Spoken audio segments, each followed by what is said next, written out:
مصنف رحمۃ اللہ علیہ نے ایک اور حکم بیان فرمایا ہے کہ یہ جو تاکید معنوی ہے اس کے لیے جو الفاظ استعمال ہوتے ہیں ان میں جو کل ہے اور اجمع ہے، کل اور اجمع کا جو استعمال ہے یہ صرف اسی کے لیے ہو سکے گا جو ذو اجزاء ہو۔ کیا ہو؟ ذو اجزاء ہو، جس میں اجزاء پائے جاتے ہوں، چاہے وہ اجزاء حسن ہو یا پھر وہ اجزاء کیا ہو؟ حکمن ہو۔ حسن کا مطلب ظاہری طور پر وہ الگ الگ ہو سکتے ہوں، جیسے قوم ہے، قوم کے افراد الگ الگ ہو سکتے ہیں۔ حسن کے بعد حکمن ہے، حکمن کا مطلب یعنی ظاہری تو اس کے اجزاء نہیں ہے لیکن یہ ہے کہ حکمن، جیسے خریداری ہوتی ہے، ایک دو لوگ شرکت کے ساتھ جو ہے جانور خرید لیتے ہیں، غلام خرید لیتے ہیں، آدھا آدھا ان کا حصہ ہوتا ہے یا پھر ثلث ہوتا ہے جیسے ان کے حصے، تو وہ کیے جا سکتے ہیں۔ تو اس کی وجہ یہی ہے، اس لیے کہ کل اور اجمع کا جو لفظ ہے کلیت اور اجتماعیت یہ اسی وقت متحقق ہو سکتے ہیں جب کسی چیز کے اجزاء ہو پھر وہ آپس میں جڑ جائے، تو پھر ہم اس کو یوں کہیں گے کہ جی یہ اجتماع ہو گیا، یہ کیا ہو گیا؟ اجتماع ہو گیا، یا یہ کل بن گیا۔ تو یہ کل کا بننا، اجتماعی شکل کا ہونا، یہ کب ہو سکتا ہے؟ جب کسی چیز کے کیا ہوں؟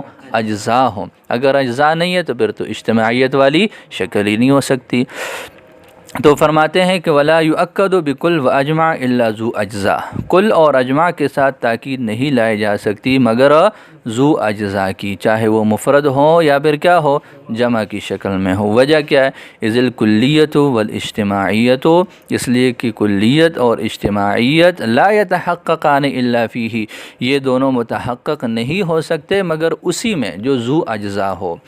ولا اجمعوا، اور اسی طرح ولا حاجت الی ذکر الافراد، بعض حضرات نے اعتراض کیا کہ جی یہاں پر یوں بھی کہنا چاہیے کہ ذو اجزاء و افراد، کہ آپ یوں کہیں کہ کل اور اجماع سے اس چیز کی تاکید ہوتی ہے جو اجزاء اور افراد والی ہو، اس لیے کہ جو کلیات ہیں جیسے قوم ہے، ہاں، تو قوم کے تحت زید عمر بکر ہیں، تو یہ تو جز نہیں ہے بلکہ یہ تو کیا ہے؟ اس کی افراد ہیں۔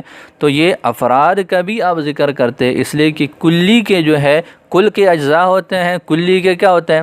افراد ہوتے ہیں۔ کل ہے، انسان کل ہے، اس کی اعضاء اس کے جز ہیں۔ قوم جو ہے وہ کلی ہے، تو افراد اس کے جو زید عمر بکر ہیں وہ اس کی اجزاء نہیں ہیں بلکہ اس کے کیا ہیں؟ افراد ہیں۔ تو یوں آپ کہیں کہ جی افراد بھی ہو، ذو اجزاء و افراد، اس کا جواب یہ دیتے ہیں کہ جی کلی پر جب اطلاق ہوتا ہے کل کا تو اس کے افراد کو جز کی طرح مان کر اس کو ایک کل کی حیثیت دے دیتے ہیں۔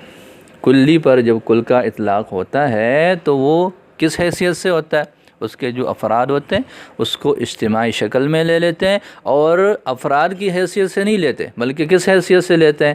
اجزاء کی حیثیت سے لیتے ہیں۔ افراد کو اجزاء بنا کر پھر اس پر جو ہے وہ کل کا اطلاق ہوتا ہے۔ اس وجہ سے جب اجزاء کا ذکر ہو گیا تو اجزاء کے ذکر سے افراد بھی ضمن میں آ گئے۔ فرماتے ہیں ولا حاجت الی ذکر الافراد، افراد کو ذکر کرنے کی کوئی ضرورت ہو، لأن الکلی، اس لیے کہ کلی ما لم تلاحظ افرادہ، جب تک اس کے افراد کا لحاظ نہ کر لیا جائے اجتماعی شکل میں، ولم تصر اجزاء، اور وہ افراد اجزاء نہ بن جائے، لا یصح تأکیدہ بکل و اجماع، تو کل اور اجماع سے اس وقت تک اس کی تاکید صحیح نہیں ہے۔ ویجب ان تکون تلک الاجزاء، جی یہ بات سمجھ آ گئی؟ آگے دوسری بات بھی ذکر کر لی کہ جی یہ اجزاء کیسے ہونے چاہیے؟ الگ ہونے چاہیے۔ ویجب ان تکون تلک الاجزاء، اور یہ بھی ضروری ہے کہ وہ اجزاء اس حیثیت سے ہو یصح افتراقها حسا، جس کا حصی طور پر افتراق بھی صحیح ہو، جیسے اجزاء القوم ہے، یا پھر حکمن ہو سکتے ہوں جیسے اجزاء العبد ہے۔ لیکون فی التأکید بکل و اجماع فائدہ، تاکہ کل اور اجماع سے کیا ہو جائے؟ ظاہر ہے فائدہ تو کل اور اجماع سے تبھی ہو سکتا ہے کہ جب وہاں پر کلیت اور اجتماعیت کی شکل ہو، اور کلیت اور اجتماعیت کی شکل تبھی ہے جب اس کی اجزاء متصور ہو سکے۔ اگر اجزاء متصور نہیں ہو سکتے تو پھر تو اجتماعیت ہی نہیں ہو سکے گی، کلیت ہی، تو پھر کوئی فائدہ بھی نہیں ہوگا۔ فرماتے ہیں او حکمن، جیسے اکرمت القوم، اب آگے مثالیں دی ہیں، جیسے اکرمت القوم کلہم، اشتریت العبد کلہ فإن العبد قد يتجزأ، اس لیے کہ عبد کبھی اس کے حصے ہو جاتے ہیں خریدنے میں، فیصح تأکیدہ بکل، تو اس کی تاکید کل کے ساتھ صحیح ہے۔ لیفید الشمول، تاکہ وہ کیا کر لے، شمول کا فائدہ دے کہ جی تمام کے تمام حصوں سمیت میں نے یہ غلام خریدا ہے، اس کا بعض حصہ۔ لیکن بخلاف جاء زید کلہ، میرے پاس کل زید آیا، تو کیا مطلب ہے اس کا کہ کبھی ایسا بھی ہو سکتا ہے کہ زید آ گیا اور اس کے پاؤں نہ آئے ہوں، اس کے ہاتھ گھر میں رہ گئے ہوں، اس کا منہ آپ نے گھر پہ چھوڑ دیا تاکہ یہ کھائے نہ، اور ویسے ہمارے ہاں تشریف لے آئے، تو ایسے تو ہو نہیں سکتا۔ تو جاء زید کلہ لعدم صحت افتراق اجزائہ، اس کے اجزاء کے افتراق کی صحت کے نہ ہونے کی وجہ سے، نہ حصی طور پر نہ ہی حکمی طور پر، فی حکم المجی، مجی کے حکم میں۔ بسم اللہ الرحمن الرحیم۔ وَإِذَا أُكِّدَ الضَّمِيرُ الْمَرْفُوعُ الْمُتَّصِلُ بارزاً كان أو مستقناً بالنفس والعين أُكِّدَ أولاً بمنفصل۔ یہاں سے مصنف رحمۃ اللہ علیہ نے تاکید کی ایک خاص صورت بیان فرمائی ہے کہ جب ضمیر مرفوع متصل، جب ضمیر مرفوع متصل کی تاکید لانی ہو نفس اور عین کے ساتھ، ضمیر ہو، مرفوع ہو اور متصل ہو، اور اس کی تاکید نفس اور عین کے ساتھ ہو، تو سب سے پہلے منفصل کے ساتھ اس کی تاکید لائیں گے، پھر وہاں پر آگے نفس اور عین کو ذکر کر کے اس کی تاکید ذکر کریں گے۔ سمجھ آ رہی ہے؟ اس کی کیا وجہ ہے؟ آگے شارح نے اس کی وجہ بیان فرمائی ہے کہ اگر بالفرض اس صورت میں ہم منفصل ضمیر نہ لے کر آتے ہیں تو یہ جو تاکید کے لیے نفس اور عین کو لایا گیا ہے، ان دونوں لفظوں کا فاعل کے ساتھ التباس لازم آتا ہے بعض صورتوں میں۔ فاعل کے ساتھ التباس ہے تو یہ تاکید، لیکن اس کا التباس پہ لازم آئے گا کس کے ساتھ؟ فاعل کے ساتھ۔ اس وجہ سے ان بعض صورتوں کو دیکھ کر کلی طور پر حکم لگا دیا کہ جی جہاں پر بھی ضمیر متصل ہوگی مرفوع، چاہے اس کا فاعل کے ساتھ التباس ہو یا نہ ہو، ہر صورت میں یہی حکم ہے کہ وہاں پر ضمیر منفصل پہلے لائیں گے، پھر نفس اور عین سے اس کی تاکید کریں گے۔ جیسے یہ ایک مثال ہے، دیکھ لے درمیان میں، زید اکرمنی نفسہ، زید اکرمنی، یہ جو نفسہ ہے یہ تاکید ہے اکرمہ کے اندر ہوا ضمیر کی۔ اب اگر ہم یوں کہہ دے زید اکرمنی ہوا نفسہ، تو بات بالکل واضح ہے کہ ہوا ضمیر یہ اکرمہ کا فاعل ہے اور یہ تاکید ہے، اور نفسہ آگے جو ہے بطور تاکید کے اس کا ذکر ہے۔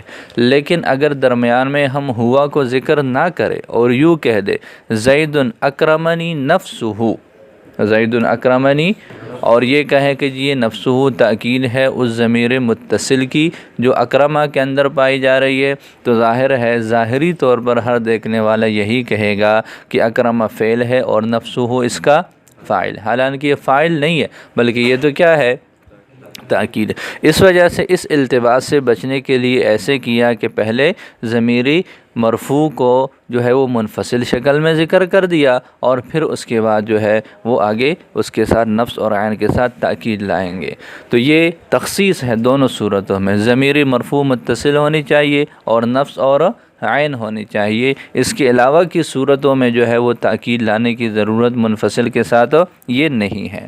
وَإِذَا أُكِّدَ الضَّمِيرُ الْمَرْفُوعُ الْمُتَّصِلُ، جب ضمیر مرفوع متصل کی تاکید لائی جائے، بارزاً کان او مستقناً، وہ ضمیر متصل کیا ہو، چاہے بارز ہو یا پھر کیا ہو، مستتر، نفس اور عین کے ساتھ، نفس اور عین کے ساتھ، یعنی اذا ارید تاکیدہ بہما، یعنی جب ان دونوں کے ذریعے سے اس کی تاکید کا ارادہ کر لیا جائے۔